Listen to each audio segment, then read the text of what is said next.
family? I'm at the UPS store working on my design shit. So I'm getting him to actually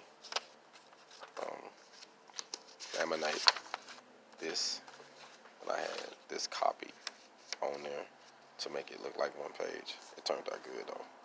That's what we call Afro engineering.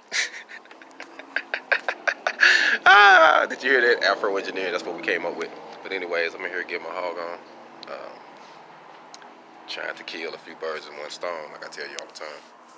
Because you don't know how long you got, so utilize your time, man. So if you got something that you're trying to build, you got a dream, a goal, a focus, work on it, man. You're going to have to do the homework. You're going to have to do what it takes, you know what I mean?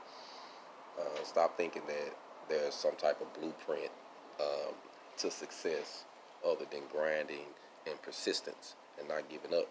I mean, everyone got there a different way, so you can't use how he got there and think that you're going to do it just exactly and it's going to work for you, because it might not.